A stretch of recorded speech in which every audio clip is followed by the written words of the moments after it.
여러분은 정말 여러분 삶의 주인이십니까? 갑자기 웬 평소에 듣지 못한 질문을 들었는데요. 다시 한번 묻겠습니다. 여러분들은 여러분 삶의 주인이십니까? 예. 자, 그렇다면 여러분은 정말 여러분이 원하는 방향대로 여러분의 삶을 이끌어가고 있습니까? 사람은 누구나 내가 판단하고 또 선택하고 또 결정하며 살아간다고 생각을 합니다. 그런데 조금만 더 깊이 우리 내면을 들여다보면은 우리는 늘 무언가에 끌려 살아갑니다. 어떤 사람은 불안과 두려움에 끌려 살아가고요. 어떤 사람은 자기 욕망에 끌려 살아갑니다. 또 어떤 사람은 상처와 분노에 끌려 살아갑니다. 또 어떤 사람은 다른 사람들의 시선과 비교의식에 끌려서 살아갑니다. 겉으로는 내가 내 삶의 주인인 것 같지만 실제로는 주변 환경과 또 우리 내면의 흔들림이 만들어낸 내 안의 불안, 또 욕망, 습관이 우리의 삶을 끌어갈 때가 많다라는 것입니다. 그래서 우리 그리스도인들은 늘 자신을 돌아보고 자신에게 물어봐야 합니다. 지금 누가 나를 다스리고 있는가? 왜냐하면 흔들릴 때는 원인을 알아야 됩니다. 그 원인을 알아야지만 믿음 안에서 우리는 다시 중심을 잡을 수 있기 때문입니다. 우리가 오늘 읽은 이 데살로니가 전서 말씀에 성도들이 나옵니다. 그들도 동일하게 여러 환경과 문제들로 인해 흔들리고 있었습니다. 어떤 문제가 있었을까요? 먼저 외적인 문제가 있었습니다. 우리 사도행전 17장 5절 말씀 함께 읽도록 하겠습니다. 시작. 그러나 유대인들은 시기하여 저자의 어떤 불량한 사람들을 데리고 때를 지어 성을 소동하게 하여 야손의 집에 침입하여 그들을 백성에게 끌어내려고 찾았으나. 갑자기 데살로니가전서 말씀을 나누다가 왜 사도행전 말씀으로 갔느냐? 지금 이 사도행전 17장 5절 말씀은 데살로니가 교회에 일어난 일을 이야기하고 있습니다. 지금 데살로니가 교회가 위치하고 있는 지역에 유대인들이 이 그리스도인들을 잡아서 핍박하고 죽이고 고난을 가하는 일들이 벌어지고 있었습니다. 그래서 오늘 우리가 읽은 이 본문 중에 야손이라는 사람이 바로 데살로니가 교회 성도였습니다. 불량한 사람들을 데리고 와서 그를 잡아 끌어내서 고난을 주고 핍박을 하고 그렇게 하려고 했던 일들이 소동들이 일어났던 것입니다. 그래서 나중에 보면은 사도 바울도 그런 일들이 많이 벌어지니까 결국은 다른 곳으로 피신하기도 합니다. 데살로니가 교회 성도들 가운데 고난이 있었습니다. 핍박이 있었습니다. 유대인들이 주는 핍박뿐만 아니라 로마 시대였기 때문에 그리스도인이 된다는 것은 경제적으로 어려움을 겪는 일이었습니다. 또 사회적으로 고립과 차별을 겪는 일이었습니다. 심지어 목숨의 위협까지 생기는 일이었다는 것입니다. 그 당시 초대교회 성도들의 모습이 다 이랬습니다. 그런데 문제는 밖에만 있었던 것이 아니었습니다. 교회 안에도 흔들림이 있었는데요. 데살로니가전서 4장 13절 말씀 한번 같이 읽겠습니다. 시작. 형제들아, 자는 자들에 관하여는 너희가 알지 못함을 우리가 원하지 아니하노니 이는 소망 없는 다른 이와 같이 슬퍼하지 않게 하려 함이라. 지금 오늘 말씀 속에서는요, 세상을 떠난 성도들에 대해서 슬퍼하는 사람들이 있었다라고 말합니다. 그리고 죽음에 대해서 두려워하고 있었다라고 말하고 있습니다. 뿐만 아닙니다. 오늘 읽은 내용에서 나와 있지는 않지만 이 데살로니가 전서에 보면은 마지막 때 예수님께서 재림하실 때에 대해서 걱정하면서 이 재림의 때를 어떻게 준비해야 되는가, 종말의 때를 무엇을 준비해야 되는가 성도들이 불안해하고 걱정하고 있었습니다. 한마디로 외적으로는 핍박과 고난이 있었고요, 안으로는 죽은 자들을 어떻게 생각해야 되는가, 내가 죽으면 어떻게 될까, 또 예수님이 재림하신다고 했는데 이 종말의 때 내가 어떻게 해야 되느냐, 이런 걱정과 불안과 근심, 신앙의 흔들림이 있었다라는 것입니다. 사도 바울은 그런 성도들에게 단순히 고난이 빨리 끝날 것이다, 또 환경이 곧 좋아질 것이다, 문제가 다 사라질 것이다, 이렇게 말하지 않았습니다. 사도 바울은 오히려 더 본질적이고 또 실제적인 권면을 하고 있습니다. 오늘 본문은 흔들리는 성도들이 자신을 돌아보고 어떻게 다시 믿음의 반석 위에 견고하게 서야 하는지에 대한 그 교훈을 가르치고 있습니다. 뿐만 아닙니다. 이 말씀은 데살로니가 교회만을 위한 말씀이 아니라 오늘 살아가는 저와 여러분에게도 동일하게 주시는 하나님 말씀이라는 것입니다. 우리도 흔들립니다.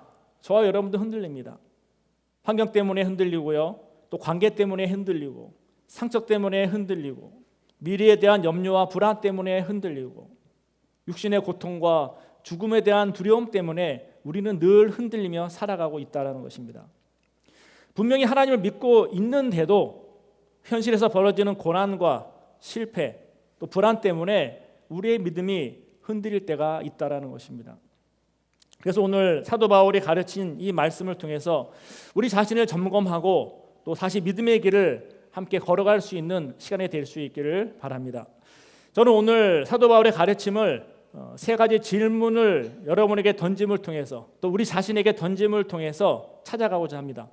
이 세 가지 질문에 대한 답을 우리가 함께 고민해 보면서 하나님의 뜻이 어디에 있는지, 하나님께서 우리에게 무엇을 원하시는지를 우리가 함께 깨달을 수 있기를 바랍니다.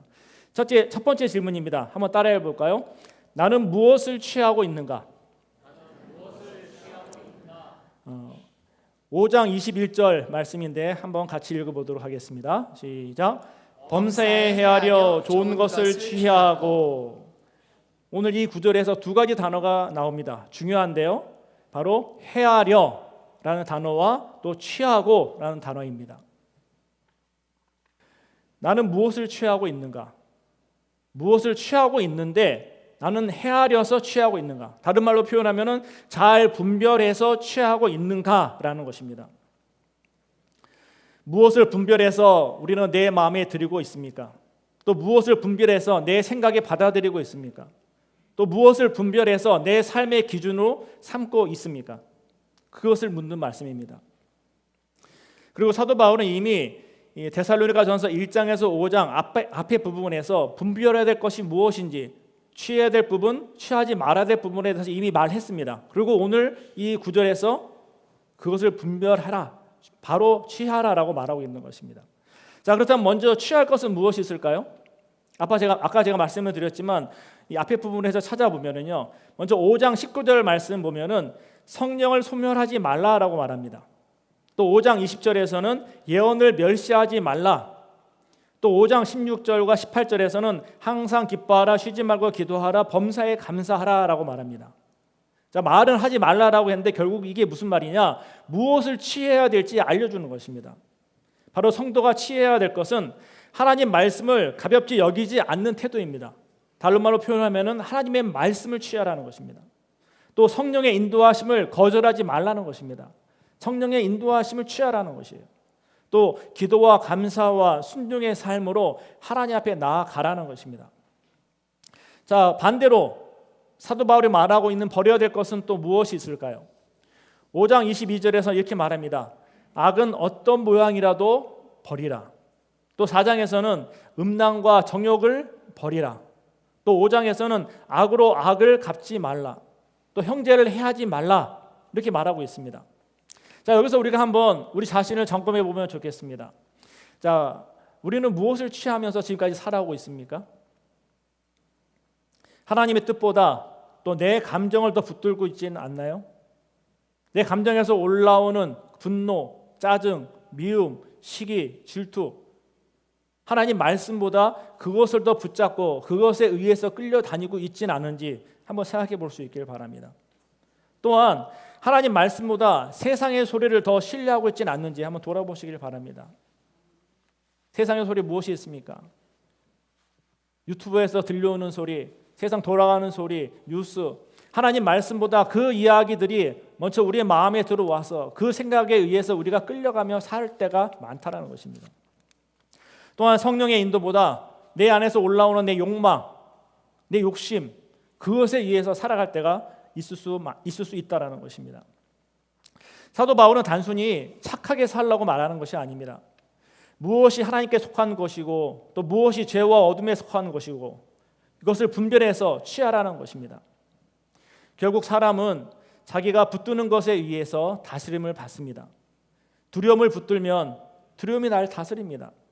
욕망을 붙들면 욕망이 나를 다스립니다. 그러나 말씀이 나를 붙들면 말씀이 나를 끌어간다라는 것입니다. 그러므로 우리는 이 시간 자신에게 한번 물어봐야 됩니다. 나는 지금 무엇을 취하고 있는가? 두 번째 질문입니다. 한번 따라해 보겠습니다. 나는 하나님 앞에 내 존재 전체를 돌아보고 관리하고 있는가?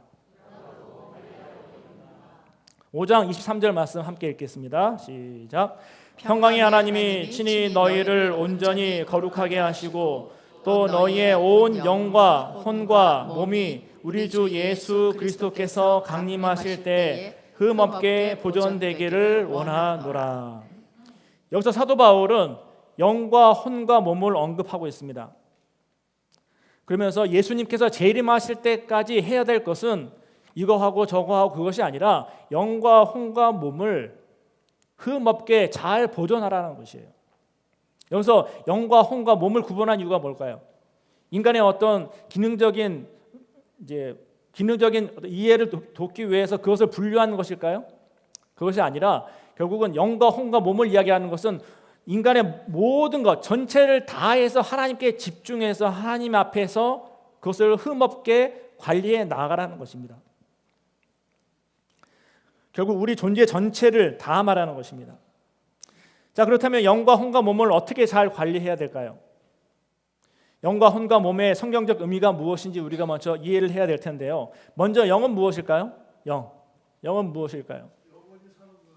네, 영원히 사는 거. 네. 그것도 맞습니다. 근데 영이라는 것이 분명히 있습니다. 로마서 8장 16절 말씀 함께 읽겠습니다. 시작. 성령이 친히 우리의 영과 더불어 우리가 하나님의 자녀인 것을 증언하시나니. 자, 이 말씀 속에서 성령이 나옵니다. 그리고 우리의 영이 나옵니다. 그리고 더불어라고 말합니다. 이 말이 뭐냐? 바로 성령, 하나님의 영과 우리의 영이 더불어서 교류하는 것이에요. 관계하는 것입니다. 교통하는 것입니다. 만나는 것이고 경험하는 것이고 체험하는 것이고 느끼는 것이고, 그래서 내가 하나님의 자녀라는 것을 깨닫는다는 것이에요. 자, 여러분들 하나님의 자녀입니까? 믿습니까? 그 믿음은 어디서 오는 것이냐? 여러분의 영이 하나님의 영을 만났기 때문에 여러분의 마음속에 확신이 생기는 것이에요. 그게 알게 하는 것입니다. 그것이 바로 영이에요. 그래서 다른 말로 표현하면 영은 하나님을 인식하는 만남의 자리입니다. 여러분이 하나님 만났기 때문에, 여러분의 영이 하나님을 경험했기 때문에 여러분이 하나님을 믿게 된 것입니다. 우리 눈에 보이진 않지만 실제로 그 영이 우리 안에 존재한다는 것이에요. 또 다른 말로 표현하면요, 예수 그리스도를 믿음으로 우리가 구원받는다라고 합니다. 그래서 예수님을 믿을 때 그것을 우리는 다른 말로 표현합니다. 거듭났다라고 말합니다. 거듭났단 말이 무슨 말이에요? 다시 태어났다라는 말입니다. born again. 이게 무슨 말이냐? 예수님 만나기 전에는 우리의 영이 죽은 상태라는 것이에요. 죽은 상태입니다. 죽어 있는 거예요. 근데 예수님 만나면서 믿으면서 바로 우리 안에 새로운 생명이 태어나는 것이에요. 그게 바로 하나님의 영을 닮아서 우리 안에 영이 새롭게 태어나는 것입니다. 그 영이 하나님을 만나고 하나님을 인해 새로워지면서 이제는 그 영이 우리를 이끌어 간다는 것입니다. 그래서 그 영이 하나님께 나가게 하는데요. 요한복음 4장 24절에 보면은 그래서 영과 진리로 예배하라라고 합니다. 우리가 이 시간에 나와서 예배를 드리고 있지만도 우리는 이 시간에 우리의 몸이 이 자리에 앉아 있으니까 예배 드린다라고 생각하는데, 하나님은 우리 육신의 몸이 앉아 있는 것을 보시고 예배를 받으시지 않습니다. 하나님께서 받으시는 예배는 우리의 영과 진리로 드리는 거예요. 우리의 영과 진리는 하나님 말씀입니다. 내 영으로 하나님을 찾고 하나님을 삼하고 하나님을 찾을 때 말씀에 약속하신 대로 하나님께서 우리를 만나주시고 우리의 영을 터치해 주시고 우리의 영 가운데 은혜를 부어주셔서 우리의 혼과 몸이 회복되고 우리의 혼과 육이 은혜 가운데 나아갈 수 있도록 인도해 주신다는 것입니다. 그래서 영을 관리한다는 것은 항상 하나님의 말씀으로 하나님과의 관계를 친밀히 유지하는 것을 말합니다. 어떤 영적으로 막 뭔가 이렇게 대단한 체험을 하는 것이 아니라 뭐 그런 부분도 있을 수 있겠죠. 그러나 근본적인 것은 바로 하나님과 가까이 가는 것, 하나님을 더 깊이 친밀하게 느끼는 것을 말합니다. 반대로 영을 관리하지 못한다는 것은 무엇이냐? 바로 하나님과의 관계가 멀어지고 있는 것이에요. 말씀을 멀리하고 기도를 멀리하고 자기 생각과 자기 욕심을 따라 살아가게 되어질 때 우리의 영은 둔해지기 시작하고요, 병들기 시작합니다. 그래서 예배 시간에 나와 예배를 드려도요, 감동이 없습니다. 은혜가 없어요. 왜요? 하나님의 은혜가 내려오고 있는데 내 영이 죽어있기 때문이에요. 하나님 말씀이 선포되어지고 있는데 그 말씀을 깨닫지 못합니다. 듣지 못해요. 그래서 나와서 앉아있는 이 시간이 고문이에요, 고문. 그러나 영이 살아있는 사람은요, 하나님의 말씀이 선포되어지고 하나님의 임재 가운데 들어가게 되면요, 그 안에서부터 변화가 일어나기 시작합니다. 본인이 느낀다는 것이에요. 자, 그렇다면 혼은 무엇일까요? 혼은 우리 속사람의 자리를 의미합니다. 베드로전서 3장 4절 말씀에 보면은요, 마음에 숨은 사람을 가꾸라라고 말합니다. 혼이라는 것은요, 우리의 마음속에, 우리의 내면에 숨겨져 있는 사람이라는 것이에요. 보이지는 않지만 내면에 사람이 있다는 것입니다. 그리고 그 속사람은 마음의 상태로 드러나기 시작한다는 것이에요. 누가복음 6장 45절 말씀에 보면은요, 마음에 가득한 것을 입으로 말하니라라고 말합니다. 선한 사람은 그 마음에 가득한 선한 것이 입으로 나오고요, 악한 사람은 마음에 가득한 악한 것이 입으로 나온다라고 말합니다. 그래서 혼의 상태라는 것은요, 그 사람의 속사람의 상태가 마음을 통해서 밖으로 나타나는 것, 그 상태가 바로 혼의 상태라는 것이에요. 그리고 마음은 바로 생각, 감정, 의지, 이런 것들이 움직이는 자리라는 것입니다. 영도 우리가 보이지 않습니다. 인식할 수 없습니다. 그런데 이 마음도 마찬가지예요. 인식할 수는 없지만 실제로 존재하고 있다는 것이에요. 그리고 영보다 이 혼은 좀 느낄 수 있습니다. 왜요? 내가 내 생각을 읽을 수 있습니다. 내 감정을 내가 느낄 수 있습니다. 또 내 의지를 내가 인식할 수 있어요. 그런데 어떤 분들은 생각, 감정, 의지도 아무 느끼지 못하고 살아가는 분들도 있긴 있습니다. 그냥 아무 생각 없이 그냥 반복적으로. 그러나 우리 안에 이것들이 움직여가면서 우리를 끌고 가는 것이에요. 그래서 혼을 관리한다는 말은 결국 마음을 지키는 것을 의미합니다.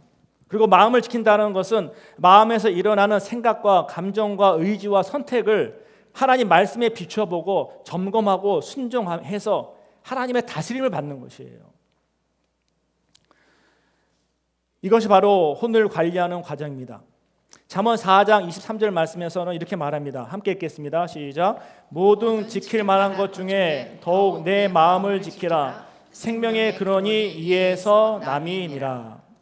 혼을 관리하고 마음을 관리하는 것이 바로 우리의 생명을 지키는 비결이기 때문에 이 마음을 관리하라는 것입니다. 몸은 무엇일까요? 몸은 삶이 실제로 드러나는 삶의 자리입니다.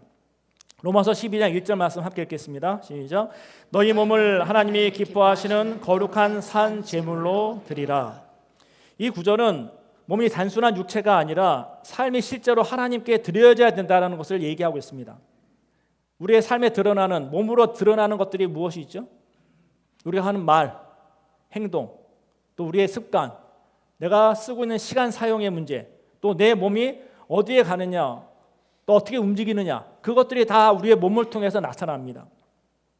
그리고 이것들을 통해서 우리가 하나님께 드리는 삶을 살아야 되는데, 이것이 바로 몸을 관리하는 것입니다. 자, 제가 좀 어려운 얘기를 지금 하고 있는데 이 세 가지를 다시 한번 정리해 보면요, 영은 하나님과의 관계를 의미합니다. 그래서 내가 하나님께 가까이 가 있는가, 멀어져 있는가, 그것이 영적인 상태예요. 그것을 점검하고 관리하라는 것입니다. 혼은 마음과 생각과 우리의 감정과 의지가 있는 속사람을 의미합니다. 내 생각이 지금 무엇에 붙들려 있는가, 내 감정이 어디에 끌려다니고 있는가, 흘러가고 있는가, 내 의지가 지금 무엇을 향해 가고 있는가, 이것을 점검하고 관리하라는 것입니다.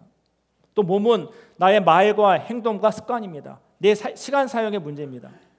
내가 정말로 예배의 자리를 소중히 여기고 그 자리에 내 몸이 와서 앉아 있는가, 또 기도의 자리를 소중히 여기고 그 자리를 지키고 있는가, 말씀을 듣고 삶과 행동으로 순종하기 위해서 내 몸이 노력하고 힘쓰고 있는가, 아니면 게으름과 자기중심적인 마음으로 그냥 세상 흘러가는 대로 세상의 습관을 따라서 살아가고 있지는 않은가를 돌아보는 것입니다. 우리는 기억해야 합니다. 하나님은 우리의 내면과 생각과 감정과 의지와 말과 행동과 습관까지 삶의 모든 전체가 하나님 앞에 드려지기를 원하신다는 것입니다. 그러므로 우리는 우리 자신을 방치하면 안 됩니다. 하나님과의 관계가 메말라 있는데도 괜찮은 척하면 안 됩니다. 생각과 감정이 흔들리고 있는데도 그대로 두면 안 됩니다. 말과 행동과 습관이 무너지고 있는데도 대수롭지 않게 여기고 있으면 안 된다는 것입니다.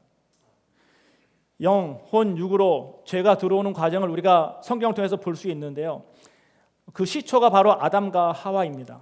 아담과 하와는 어떻게 무너졌습니까? 창세기 3장에 보면은 아담과 하와는 하나님께서 창조하셨습니다. 그래서 하나님 말씀을 먹고 하나님 말씀을 따라 살아야 되는데 아담과 하와가 어디서 무너졌습니까? 바로 하나님 말씀보다 뱀의 말을 들으면서 그 말을 받아들이면서 무너졌습니다. 뱀의 말을 들으면서 하나님에 대한 신뢰가 흔들렸습니다. 그러자 혼이 흔들렸습니다. 여자가 그 나무를 본즉 먹음직하고 보암직하고 지혜롭게 할 만큼 탐스럽게 보였다라고 말합니다. 뱀이 뭐라고 말했습니까? 저 선악과를 따먹으면은 너도 하나님처럼 눈이 밝아질 것이고 하나님처럼 될 것이다 라고 말합니다. 그 전에 하나님께서 뭐라고 아담에게 하와에게 말했습니까? 이 선악과를 따먹지 말아라. 먹으면 정령 죽을 것이다. 이게 하나님 말씀이었어요. 그런데 사탄은, 뱀은 뭐라고 말합니까? 네가 이 선악과 따먹으면은 너도 하나님처럼 될 것이다. 바로 말씀에서부터 어긋나기 시작했습니다. 바로 하나님 말씀을 듣던 영이 사탄의 말을 듣는 영으로 변질되어 버리는 것이 이게 타락의 시작입니다. 그리고 결국 혼이 그 선악과를 봅니다. 보고 나니까 어때요? 먹음직스러워 보여요. 탐스러워 보여요. 정말로 그런 것 같아요. 마음에서 감정이 올라옵니다. 생각이 올라옵니다. 그리고 어떻게 합니까? 몸이 움직입니다. 손이 가서 그 선악과를 따서 자기 입으로 가져가 먹습니다. 죄는 이렇게 들어옵니다. 생각과 감정과 욕망이 말씀보다 앞서가기 시작했습니다. 그리고 결국 몸으로 손을 내밀어 따먹었습니다. 영이 무너지니까 혼이 흔들리고요. 혼이 흔들리니까 몸이 죄를 짓게 되는 것입니다. 이것이 타락의 길입니다. 말씀을 놓치면 영이 흔들립니다. 영이 흔들리면 혼이 흔들립니다. 혼이 흔들리면 몸이 무너집니다. 그래서 성도는 자기 영과 혼과 몸을 방치하면 안 되는 것입니다. 항상 말씀의 앞에 서서 말씀으로 점검하고 말씀으로 관리하는 삶을 살아야 된다는 것입니다. 자, 예수님은 이 영과 혼을 어떻게 관리하셨습니까? 예수님께서 이 땅에 오셔서 십자가를 지셨습니다. 십자가를 지시기 전에 광야에서 시험을 받으셨습니다. 그때 예수님께서 무엇으로 이기셨습니까? 3번의 시험이 있었습니다. 그때 예수님께서 뭘로 이기셨어요? 말씀으로 다 이기셨습니다. 말씀으로. 하나님의 말씀으로. 마귀가 먹는 것을 가지고 몸의 약함을 가지고 유혹을 합니다. 또 세상의 명예를 가지고 유혹을 합니다. 그리고 마귀에게 자기에게 전하면은 이 세상을 너 십자가 지지 않아도 다 죽게 하면서 또 유혹을 합니다. 그때마다 예수님께서는 말씀으로 그 모든 유혹을 이기셨다는 것입니다. 그리고 끝까지 하나님 말씀에 순종하셨다는 것이에요. 그러므로 성도는 영과 혼과 몸을 말씀으로 점검하고 관리하고 복종시켜야 된다는 것입니다. 내 마음은 지금 무엇에 흔들리고 있는가? 내 말과 습관은 누구의 지배를 받고 있는가? 나는 정말 하나님 앞에서 나 자신을 돌아보고 있는가? 이 질문을 우리는 매일매일마다 순간순간마다 던져야 되는 것입니다. 자, 이제 마지막 셋째 질문입니다. 한번 따라해 보시기 바랍니다. 나는 끝까지 이 모든 것을 하나님이 이루실 것을 믿는가? 24절 말씀 함께 읽겠습니다. 시작. 너희를 부르시는 이는 미쁘시니 그가 또한 이루시리라. 여기서 바울은 우리의 시선을 다시 하나님께로 돌립니다. 성도는 분별해야 합니다. 또 성도는 악을 버려야 합니다. 또 성도는 자신의 영과 혼과 몸을 점검하고 관리해야 합니다. 그러나 여기서 끝나면 우리는 그 무게 때문에, 부담 때문에 쓰러질 수밖에 없습니다. 그 누구도 우리의 노력과 우리의 의지로 이것을 감당할 수 없다는 것이에요. 왜냐하면 우리는 늘 흔들리는 연약한 존재이고 자주 실패하는 존재이고 넘어지는 존재이기 때문입니다. 그래서 바울은 우리의 결심보다 더 큰 약속을 말하고 있습니다. 너희를 부르신 이는 미쁘시니 그가 또한 이루시리라. 바로 이것이 복음입니다. 거룩은 내 의지의 작품이 아닙니다. 하나님의 생명이 우리 안에 들어와서 그 생명이 자라가는 것이에요. 그것이 시작입니다. 그리고 하나님이 붙드시고 하나님이 이루시는 은혜의 역사라는 것이에요. 물론 우리의 책임이 없는 것은 아닙니다. 분별해야 합니다. 죄가 들어왔을 때는 회개해야 합니다. 그리고 흔들릴 때 말씀으로 다시 나아가야 됩니다. 그리고 순종하려고 노력해야 됩니다. 그러나 우리를 끝까지 붙드시는 분은 바로 하나님이라는 것이에요. 그것을 이루게 하시는 분의 능력은 우리 안에 있는 것이 아니라 하나님께 있다는 것입니다. 우리가 흔들릴 때에도 하나님은 흔들리시지 않습니다. 우리가 넘어질 때에도 하나님은 자기 백성을 버리지 않습니다. 우리가 메말라 있을 때에도 하나님은 다시 말씀하셔서 우리를 살리십니다. 그러므로 성도의 마지막 소망은 내 결심이 아닙니다. 내 감정이 아닙니다. 내 성실함도 아닙니다. 성도의 마지막 소망은 하나님의 신실하심을 믿는 것이고요. 우리 안에서 예수 그리스도의 생명이 있음을 믿고 붙잡고 나아가는 것입니다. 오늘 말씀은 다시 우리에게 묻습니다. 지금 누가 나를 다스리고 있나요?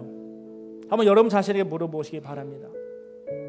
지난 일주일 동안 상처받은 여러분의 감정이 여러분을 다스리고 있지는 않은지, 잘못된 세상적인 생각이 여러분을 다스리고 있지는 않은지, 육신의 정욕과 육신의 습관과 육신의 방법이 여러분을 다스리고 있지는 않는지 한번 돌아볼 수 있길 바랍니다.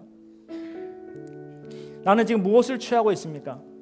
말씀입니까? 세상의 소리입니까? 아니면 내 안에 죄된 생각입니까? 또한 나는 하나님 앞에서 말씀으로 내 존재 전체를 돌아보고 점검하고 관리하고 있습니까? 아니면 무너진 채로 그냥 자포자기한 상태로 그냥 그 상태로 넘어져 있지는 않습니까? 나는 끝까지 하나님이 이루실 것을 믿고 있습니까? 아니면 여전히 내 노력으로 내 결심으로 어떻게 해보려고 발버둥 치고 있지는 않습니까? 성도는 좋은 것을 취해야 합니다.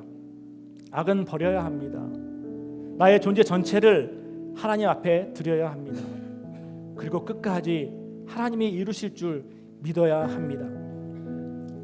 이번 한 주간 오늘 말씀을 들은 내용을 떠올려 보면서 와닿는 부분이 있다면 마음에 붙잡고 살아가시기 바랍니다.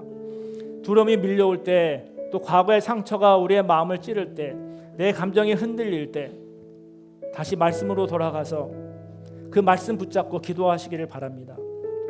비교와 상처가 올라왔을 때 그래도 나와 함께 하시는 그 하나님을 기억하며 하나님을 신뢰하며 믿음으로 나아갈 수 있기를 바랍니다. 내 말과 습관과 생각 가운데 하나님이 기뻐하시지 않는 죄의 습관들이 있다면은 이제는 그것을 하나하나씩 끊어내기 위해서 다시 말씀으로 나아가 하나님을 찾고 하나님을 의지하시기 바랍니다. 그리고 기억하십시오. 우리를 부르시는 이는 미쁘십니다. 그가 또한 이루실 것입니다. 평강의 하나님이 여러분을 온전히 거룩하게 하실 것입니다. 여러분의 삶 전체를 주 예수 그리스도의 날까지, 주님이 재림하실 때까지 붙드시고 보존하실 것입니다. 그리고 끝까지 하나님이 이루실 것입니다. 이번 한 주간도 다시 힘을 내서 하나님 아버지의 다스림을 받으며 살아가는 저와 여러분이 되시기를 주님의 이름으로 축원을 드립니다. 이 시간에 잠시 주신 말씀 기억하면서 기도하며 나가겠습니다. 하나님이 주신 그 은혜로 인해서 다시 살아가기를 원합니다. 내 안에 있는 두려움, 걱정, 근심을 말씀 앞에 내려놓고 나가길 원합니다. 주님 함께해 주시옵소서. 내 마음을 다스려 주시옵소서. 잠시 기도하겠습니다. 하나님